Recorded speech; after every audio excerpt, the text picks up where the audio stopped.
लग्नाचे दागिने म्हणजे श्रीमंत पेशवाई दागिने, नाशिकचे सुप्रसिद्ध सराफ मयूर अलंकार सराफ। ताज्या बातम्यांसाठी नाशिक न्यूजच्या YouTube चॅनलला सबस्क्राइब करा आणि बेल आयकॉनला प्रेस करा।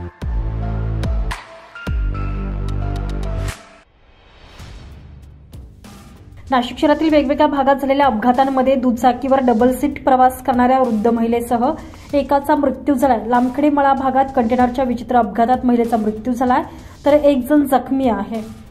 नाणेगाव येथे दोन दुचाकींमध्ये समोरासमोर झालेल्या अपघातात एक जण जागीच ठार झाला तर दोघे जण गंभीरत्या जखमी झालेले असून त्यांच्यावर उपचार सुरू आहेत।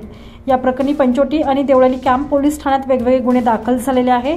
पोलिसांनी दिलेल्या माहितीनुसार तारवाला नगर ते हिराडवाडी रोडवरील लामखडे मळा भागात रविवारी रात्रीच्या सुमारास अपघात झाला। भरधाव कंटेनरवरील चालकाचा ताबा सुटल्याने कंटेनर पुढे जाणाऱ्या पिकअपसह अल्टो कारला कंटेनरने धडक दिली। या समोरून येणाऱ्या दुचाकीला देखील धक्का लागल्याने अपघात घडला। या अपघातात दुचाकीवर डबल सीट प्रवास करणाऱ्या मायलेकांपैकी प्रेमलताबाई पृथ्वीराज बेदमुत्था यांच्या अंगावरून पिकअपचं चाक गेल्याने त्यांचा उपचारापूर्वी मृत्यू झाला तर मुलगा पंकज बेदमुत्था हे गंभीर जखमी असून त्यांच्यावर उपचार सुरू आहे। याबाबत पंचवटी पोलीस ठाण्यात कंटेनर चालकाविरोधात गुन्हा दाखल करण्यात आलेला आहे।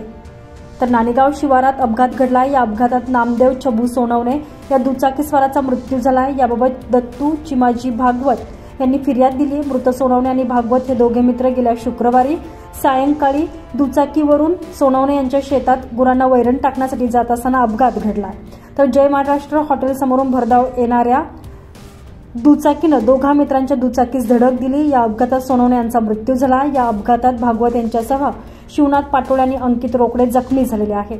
त्यांच्यावर उपचार सुरू आहे। याबाबत देवळाली कॅम्प पोलीस ठाण्यात शिवनाथ मुरलीधर पाटोळे या दुचाकी चालकाविरोधात गुन्हा दाखल करण्यात आलेला असून पोलीस पुढील तपास करत आहे। संजय परमार, नाशिक न्यूज, नाशिक।